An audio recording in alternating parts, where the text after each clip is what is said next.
यह अयोग्य और अस्पष्टीकृत विलंब वास्तव में न केवल व्यापार के लिए निराशाजनक है, बल्कि विकासशील देशों में विदेशी आपूर्तिकर्ताओं और दलहन उत्पादकों के लिए भी निराशाजनक है, जो भारत को आपूर्ति करना चाहते हैं। वित्त वर्ष 2020-21 के लिए सरकार ने उड़द और अरहर के लिए प्रत्येक 4 लाख टन और मूंग मटर के लिए प्रत्येक 1.5 लाख टन की मात्रात्मक लिमिट की घोषणा की है। म्यांमार वह देश है जहां से इन दलहनों की पर्याप्त मात्रा आने की उम्मीद है और ये अच्छी तरह से ज्ञात है कि म्यांमार में दलहन उत्पादक भी हमारे देश की तरह छोटे हैं और हमारे जैसे बाजारों पर निर्भर हैं। उड़द के मामले में आवंटन किया गया है और कुछ आयातकों को परमिट मिले हैं। यह माना जाता है कुछ उड़द लदान रास्ते में है और जुलाई की शुरुआत में आने की संभावना है। अन्य दलहन के मामले में आयातकों द्वारा कोटा आवंटन के लिए आवेदन प्रस्तुत किए गए हैं, लेकिन अभी तक आवंटन नहीं किया गया है।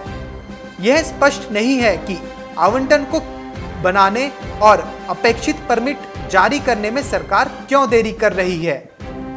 घरेलू दलहन उत्पादकों की रक्षा करना सरकार का उद्देश्य नहीं हो सकता है, क्योंकि काफी अजीब बात है, इस महीने की शुरुआत में ही सरकार ने बिना किसी वैध कारण के आयातित मसूर पर सीमा शुल्क को 30% से घटाकर 10% कर दिया था।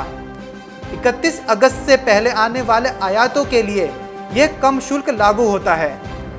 रबी फसल में भारत ने 2 से 3 महीने पहले ही 14 लाख मीट्रिक टन मसूर फसल की कटाई की थी और फिर भी आयात शुल्क कम कर दिया गया था।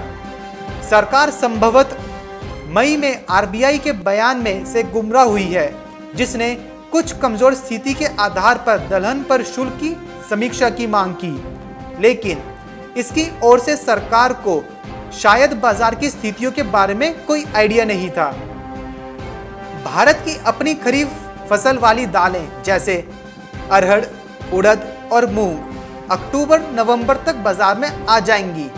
इसीलिए नई दिल्ली के लिए ये जल्द ही आयात परमिट जारी करना सही होगा, ताकि आयात भारत में समय पर अच्छी तरह से पहुंच सके और अगस्त-सितंबर में पारंपरिक त्योहार के मौसम में खपत की मांग बढ़ने पर मदद कर सके। Bureau report, market times TV.